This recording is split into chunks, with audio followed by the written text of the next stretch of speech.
There's an author, there's a saying, there's a director. Someone has said that there are no unique ideas in the world. Everyone just bounces off of each other. And you can't tell me that's not true when a movie like Some Like It Hot exists. Let's have an animated discussion. Some Like It Hot. I mean, let's just talk about it. For those of you who don't know, Some Like It Hot is a movie about two musicians who are just down on their luck, find a good gig, end up witnessing a mafia murder, and so then dress up in drag to take another gig in Florida to hide and be safe. This movie, guys, I am obsessed with this movie. It's just so much fun. I'm trying to work on being more objective in my reviews, and I'm not accomplishing that. And how can you when you have a movie like Some Like It Hot on the list? That's just not possible. First of all, you have Marilyn Monroe, Jack Lemmon, Tony Curtis. That alone is a crazy cast. Marilyn is Marilyn. And I think this is the only movie on the top 100 that has Marilyn in it, which also says a lot because Marilyn was such a starlet back in the day. She was the it girl. I feel like it was her and Audrey Hepburn. Obviously there were more, but those are the two that I remember that are just like, when you think of beautiful classic old Hollywood, you think of those two. And so for Marilyn to only have one movie on the list, one showcases just how broad the list is. It's not just American movies. Two, showcases how important this movie is. One thing I've noticed about the top 100 is a lot of these movies either talk about war, giant political issues, or have this wide range of revolutionary moments. And I don't mean revolutionary like in war. I mean revolutionary in what it was able to accomplish for film. So if you think about, what's a good example? The Cabinet of Dr. Caligari. That is a movie that completely started the trend of German Expressionism. So you have that awesome flow of what German Expressionism will look like. What's amazing about these movies is they did something to push film and media along, whether further emphasizing a popular filming style or really working to push filmmaking as a whole. When you think about neo-Italian realism, you know how much I'm not the biggest fan of it, but it is the reason why we have sets on location. Before that, sets were just built in a studio, and we still have studio sets, and they're important and they're beautiful, but there's also something gorgeous about being able to go to a location and film. These movies all have something like that. Some Like It Hot absolutely paved the way for movies that talk about drag, that talk about cross-dressing. I could not believe this movie was made in the 50s. I could not believe it. I was shocked. My flabbers were gasted. I just could not believe. As soon as I saw the concept, I was like, this is amazing. And a lot of people talk about how it was influenced by Fin Fête d'Amour, which is a French film. But also, you have to think about it. It's crazy to me. What's so crazy to me about the fact that this movie was revolutionary is it feels like we went backwards. Because back in the day, when dinosaurs roamed the earth, when Shakespeare was the man, he always had men portray the women because women couldn't really be actors back then. And not only that, we have Twelfth Night by Shakespeare. Twelfth Night is a cross-dressing movie. That's where She's the Man came from. We had plays from way back in the day where cross-dressing was a thing. And so then to go to the 1950s, which is centuries ahead of Shakespeare, and now have a moment of, oh my gosh, this has never been done before. Why are we doing this? Why is this making the major screens? Why are we pushing this envelope in the 50s? That's crazy. And I know the 50s were a conservative time, but that's why I was so shocked when I saw this movie. I was like, we're doing this. We're doing this in the 50s. We're doing this in the 50s. I was sad. I was absolutely sad because how are we going to go backwards and forwards at the same time? We are going backwards and forwards at the same time. And isn't that what being human is? Isn't that the whole point of living is growing and realizing that you might be walking backwards thinking you're going forwards? And that's what this movie makes me think of. It makes me think, wow, we never grow. we don't grow. We don't grow. We think we do. We think we grow. We think we adapt, but we always find something else to be backwards on. We always find something else that is improper or not correct. And watching this movie, I was like mad that I was shocked, but not surprised. You know what I mean? Like, I was mad that I was shocked that they made a movie in the 1950s about this. And then I was not surprised because it's the 1950s. It wasn't proper. And Some Like It Hot is so fascinating to me because for a few reasons. One, it's in black and white because it's set in 1929. I thought at first this was one of Marilyn's first movies, not one of her last. They filmed in 57, and if I remember correctly, she died in 62. And it's in black and white. They made it a period piece because they thought it would be more digestible to have the cross-dressing moments if it wasn't in current day. And so that was a way to soften the blow. And so watching Marilyn in this set in 1929 during Prohibition, during speakeasies, which I am a fan of speakeasies, again, another lesson in going backwards. If you think about it, we wouldn't have gangs in America if it wasn't for Prohibition, if it wasn't because we're trying too hard to restrict people. And I don't know how many times America needs to learn this lesson. I think that's what's so beautiful about this movie. I think that's what's so cool about this movie is there's a double entendre there when you think about it. It was revolutionary in the fact that it was a cross-dressing movie. Jack Lemmon and Tony Curtis were amazing in their roles. But if you think about also the added level of restriction of the reason that they are even in this situation in the first place is because they witnessed a murder by the mafia that is run because alcohol is illegal. Would there have been a gang at that time if alcohol wasn't illegal? Would they have been in danger leading them to cross-dress and leave for Florida if alcohol was legal? And honestly, I feel like things that happen in life are going to happen regardless.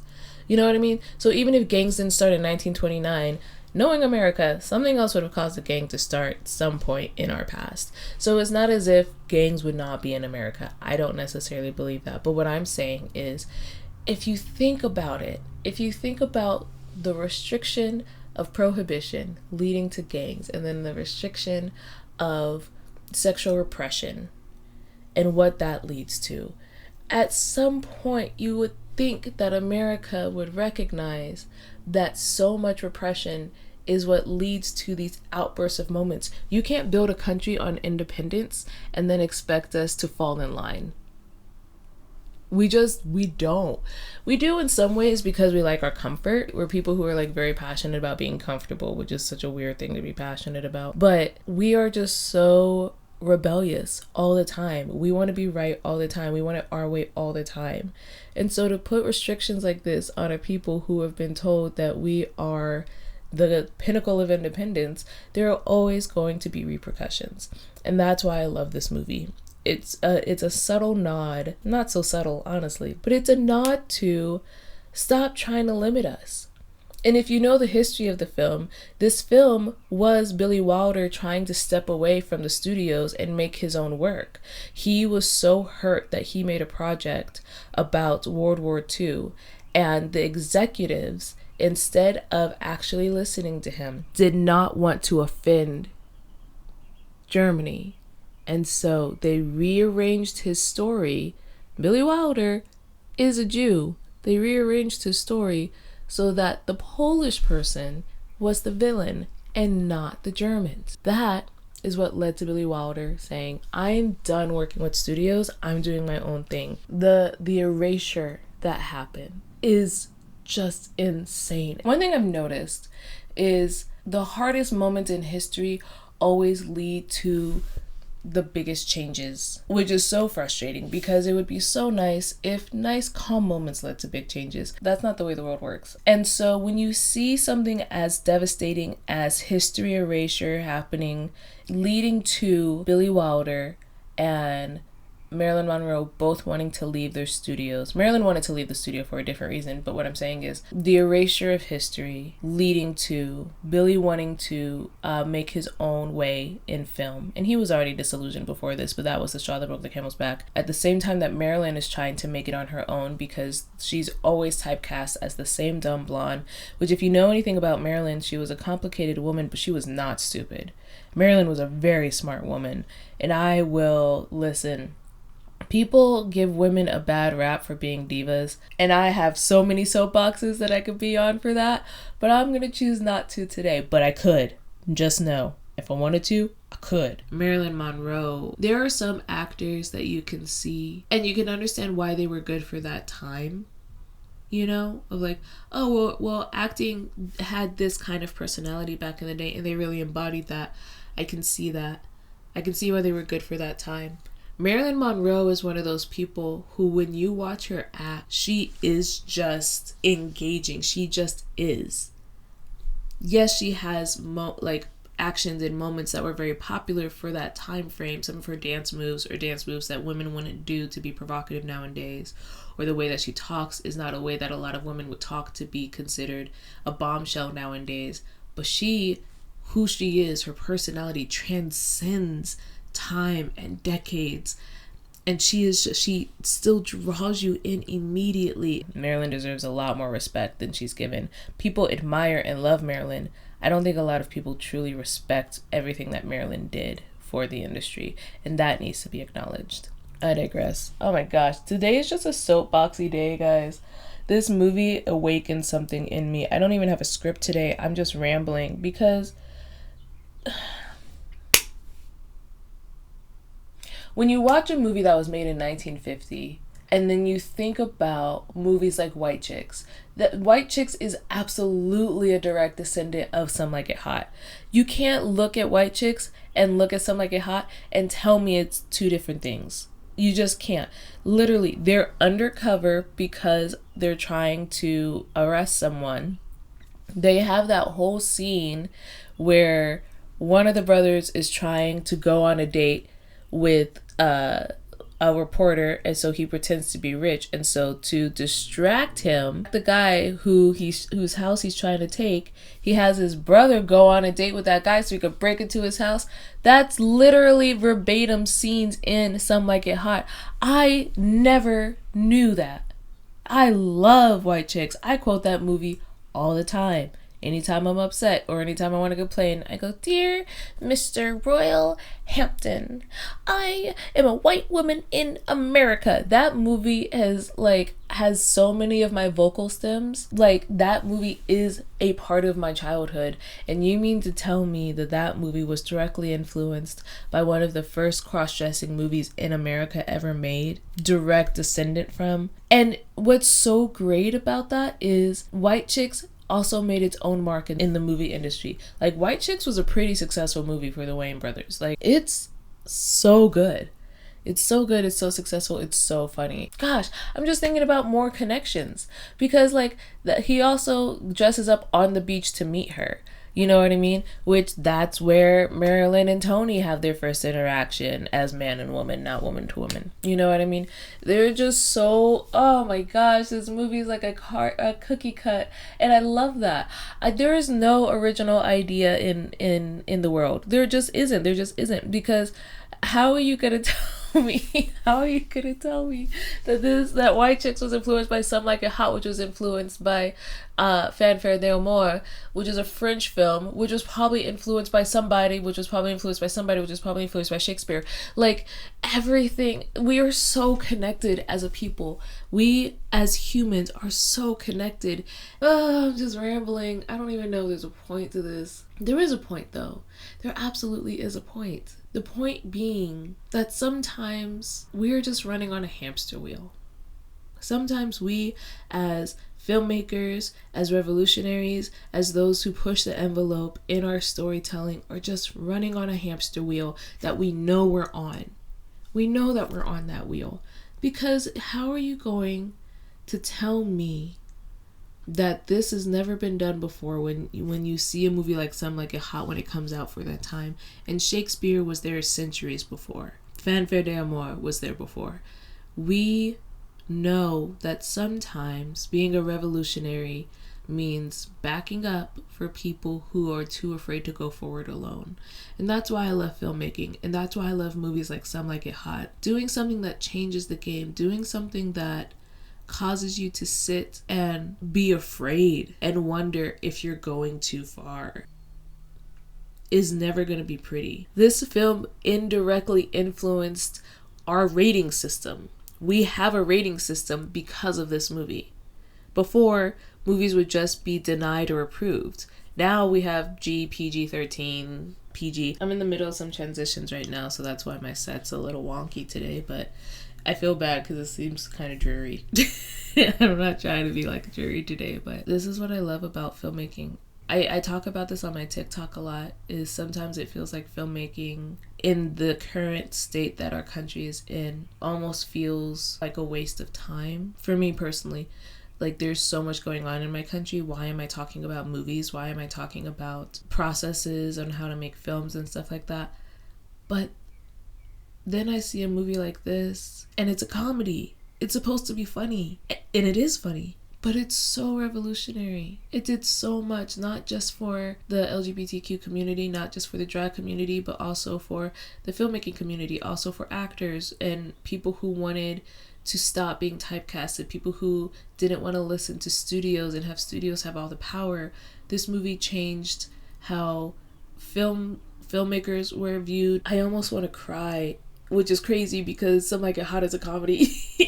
And Some Like It Hot is a really funny movie. You don't know how powerful your projects can be. You just don't. You don't know what you're doing until you do it. But think about Sinners.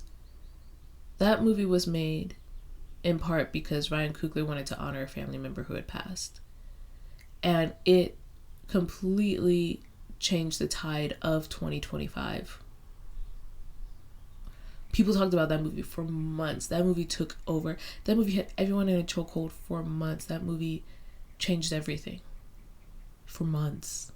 For months. There's so much that gets ignored or forgotten sometimes. You don't know. You don't know how powerful your projects are going to be. You don't know how important your projects are going to be. And it might not be to the scope of Some Like It Hot, but that doesn't mean it doesn't change. The butterfly effect is real, and the butterfly effect is huge. And so when you see movies like Some Like It Hot, and then you think, oh, that's just a fun comedy, but then you dig deeper and see how it influences this person, who influences this person, who influences this person. Guys, don't stop creating. Don't stop creating, and don't minimize what you're creating. Don't think about it loosely. Don't take it for granted that you have an idea worth sharing. Share your ideas. That's what I got from Some Like It Hot. Share your ideas. Because it's so funny. That movie's so funny. And Jack Lemmon is and dude, that scene in the dancing scene where they switch the flower, where he's on that date and they're just switching the flower between their mouths, and then he goes back to the room and he's like, I'm engaged. And Tony Curtis is like, who's the lucky woman? And he pauses the maracas. He's like, I am. And just starts dancing again. It's, oh my gosh, the comedic timing. Oh, I love film. Overall, I give this movie 4.8 wigs out of 5. Don't forget to like, subscribe. As always, I hope you have an amazing day, and see you later.